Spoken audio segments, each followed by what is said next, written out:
की वार्षिक चक्रवृद्धि के आधार पर निवेश की गई 6400 रुपये की राशि 2 वर्ष में बढ़कर के 7056 रुपये हो जाती है। देखिए यहाँ पर दिया है 6400 रुपये की राशि है, कितना है 6400 रुपये की राशि बढ़कर के कितनी हो जाती है 7056 रुपये हो जाती है। सिंपल सा बात है कि यह कितने साल में हुई है 2 साल में हुई है। कितने साल में 2 साल में। अब इसको हम लोग क्या करते हैं, पता जब करेंगे तो किसी का स्क्वायर रूट होगा, लेकिन कटम किट कर लेते हैं। इसको करते हैं तो 8 से 8 अठाई 64 और यहाँ से करते हैं तो 8 अठाई 64 और 6 5 8 अठाई 64 और 8 दूनी 16। इसको 2 से करते हैं तो 441 होगा और यह 400 होगा। अच्छा, इस क्वेश्चन को देखते ही पता चला कि यह 20 का स्क्वायर, इसको देखते ही यह 20 का स्क्वायर है और यह किसका स्क्वायर है 21 का स्क्वायर है। अब 20 से 21 हो रहा है तो 20 से 21 मतलब 1/20 और 1/20 हमारा किसका है, कितना परसेंट का है 5%। ठीक है, आंसर हम लोग 5% निकालेंगे। ओके, अगला क्वेश्चन जो है हम लोग देखेंगे, बहुत ही शानदार।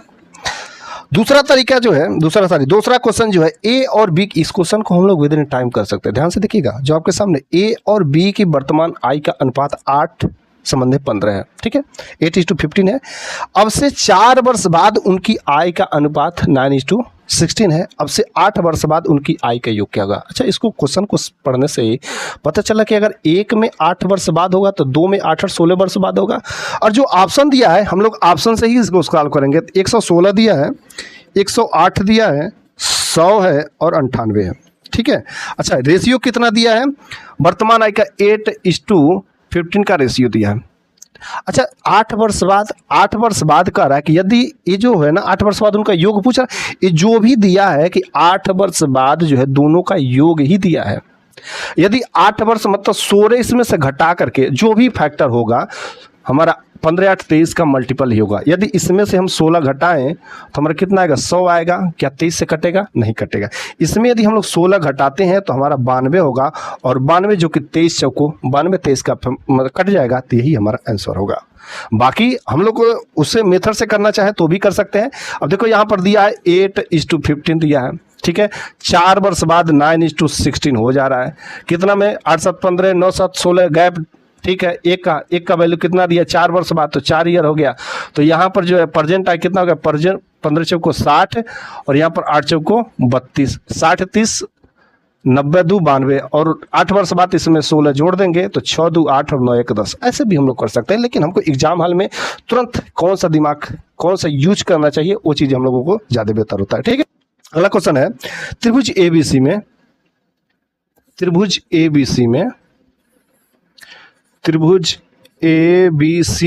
यमयन parallel to BC, MN parallel to BC। ठीक है, अच्छा यमयन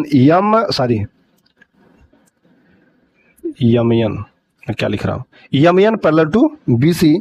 यमBCN का क्षेत्रफल 130 है। ठीक है, यह 130 है और AN संबंधे NC, AN मतलब यह जो है AN यह 4 दिया है और NC यह 5 दिया है। अच्छा देखिए, यह 4 है तो इसका स्क्वायर कितना हो जाएगा 4 चौको 16 और हमारा AC का स्क्वायर कितना हो जाएगा 4 5 9 81। ठीक है, मतलब इसको हम लोग देखते हैं तो यह 16 हो जाएगा और टोटल का हमारा स्क्वायर कितना हो जाएगा 81 हो जाएगा, यही होगा। अच्छा देखो 81 माइनस 16 यदि हम लोग घटाते हैं तो 81 और कितना हो जाएगा 65 हो जाएगा। मतलब ये जो है ये इसका टोटल का एरिया, मतलब यदि देखेंगे तो ट्राइंगल ABC या ABC का एरिया क्या होता है 81 है और AMN इसका एरिया 16 है। तो 81 में से 16 घटा देंगे तो इसका एरिया निकलेगा। चूंकि यह रेशियो के टर्म में है तो इसका वैल्यू हमारा 65 है, तो यह 2 गुना है।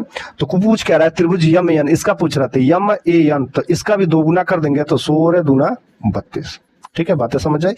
ऑप्शन दिया था 45 65 40 और 32, 45 65 40 और 32। ठीक है, तो हमारा ये ऑप्शन सही होगा। ठीक है, कुछ करना नहीं है।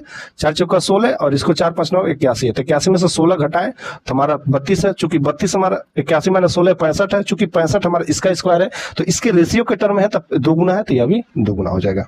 ठीक है,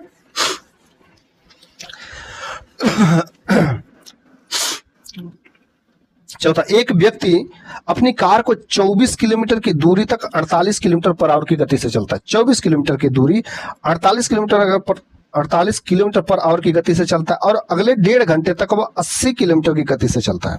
ठीक है। अच्छा, टोटल डिस्टेंस पूछ रहा है, सारी संपूर्ण यात्रा के लिए उसकी औसत गति। अच्छा, औसत गति के लिए हम लोग क्या करते हैं, टोटल डिस्टेंस अपन टोटल टाइम।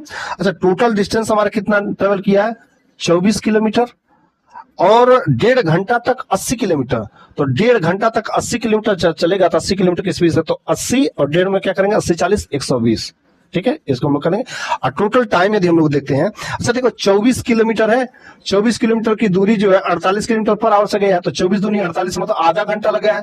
तो यहां पर लगा आधा घंटा और इसमें लगा था 1.5 घंटा, तो टोटल कितना लगा, 2 घंटा। टोटल कितना हमारा लगा, 2 घंटा। अब इसको हम लोग जोड़ देते हैं, 120 और 24 144 और 2 से काटेंगे तो कितना हो जाएगा, 72 किलोमीटर पर आवर, ठीक है, 72 किलोमीटर पर आवर। ओके, अगला हम लोग देखते हैं। ऐसे माइंड कॉन्सेप्ट जो माइंड में हो जाना चाहिए सब सवाल।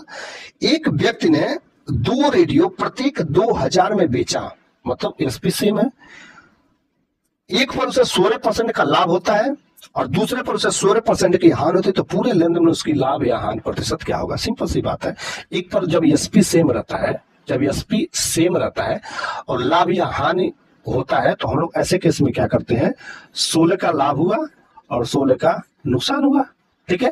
तो क्या करेंगे, 16 माइनस 16 और माइनस 16 इंटू 16 अपान 100, इसकी कहानी खत्म हो गई। माइनस का 2.56 होता है, या सिंपल सा होता है, इसका फार्मूला ही होता है माइनस एक्स स्क्वायर अपान का 100। तो इसको देखते ही होना चाहिए, माइनस का 200 मतलब 16 का स्क्वायर कितना होगा, 256, और 2 मतलब 2 बाद 2 जीरो है, तो चूंकि वहां पर 2 पॉइंट क्या लगेगा, डेसिमल लगेगा, तो 2.56, ठीक है। तो यहां से ऐसे हो जाएगा। ऐसे ही सवाल आते हैं कि सीपी जब सेम रहता है, तो जब सीपी सेम रहता है तो उस केस में जो भी लाभ आना होता है उसको दोनों को ऐड करके और 2 से डिवाइड कर दिया जाता है वहां पर। तो सीपी और एसपी में ऐसा होता है। ऐसा भी प्रॉब्लम आएंगे तो पता चल जाएंगे।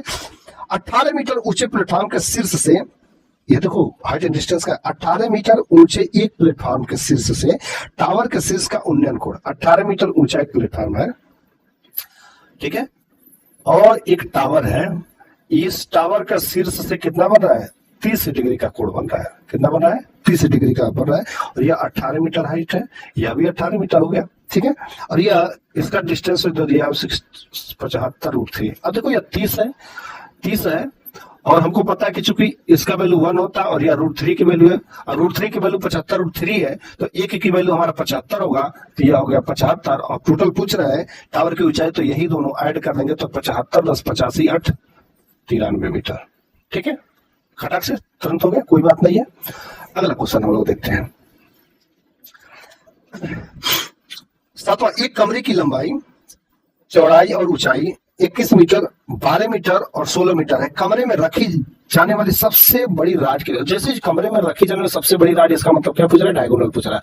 और चूंकि घनाभ है, ठीक है, क्यूएक्स है, तो क्यूआइड में क्या होता है, घनाभ का यल इसका रूट, फार्मूला होता है यल square plus B square plus का एच स्क्वायर। ये सब लिखने की जरूरत नहीं है, हमको जो भी दिया है तुरंत हम लोग 21 दिया है, 12 दिया है और 16 दिया, इसका स्क्वायर करते हैं। 21 441, 12 का 144, 16 का 256, ऐड करते हैं 6 4 10 की 11, 5 4 9 4 13 14, 2 2 4 2 6 1 7 1 8, 841 किसका स्क्वायर रूट होगा, यहां पर आ जाएगा 841, और यह हमारा 29 का, ठीक है, हो जाएगा 29।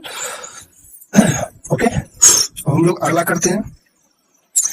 एक टावर का शीर्ष जमीन पर उसके आधार से 25 मीटर और 16 मीटर की दूरी पर 2 बिंदुओं से कोटि पूरक उन्नयन, जैसे ही कह दिया कोटि पूरक उन्नयन कोण, तो इसका हमको सीधा सा फार्मूला होता है, कोटि पूरक जैसे बोल दिया तो सीधा सा फार्मूला होता है √AB। √AB कुछ नहीं करना है, √AB वैसे हम लोग फिगर हम बना देते हैं। यह हमारा कोटि पूरक क्या होता है, यदि यह थीटा है तो यह क्या हो जाएगा, 90 माइनस थीटा होता है। इसकी लंबाई a है और इसकी लंबाई यहां से यहां तक b है, तो a जो हाइट जब पूछता है तो h = होता है √AB, ठीक है। इस क्वेश्चन में दिया है एक 25 मीटर, मतलब b की वैल्यू 25 दिया, a की वैल्यू 16 दिया, तो बस यही पर हम लोग काम कर देते हैं, 16 × का 25, तो यहाँ पर 4 × 5 बराबर का 20 मीटर। ओके, कोई दिक्कत, हम लोगों को ऐसे मन में क्या 16 × 25, तो 16 का 4 हो जाएगा, 25 को 5 तो 5 को 20, इसमें कलम उठाने से जैसे कुछ पूरा दे दिया तो समझ लो √AB कर दो, दोनों का मल्टीप्लाई करके स्क्वायर रूट कर दो।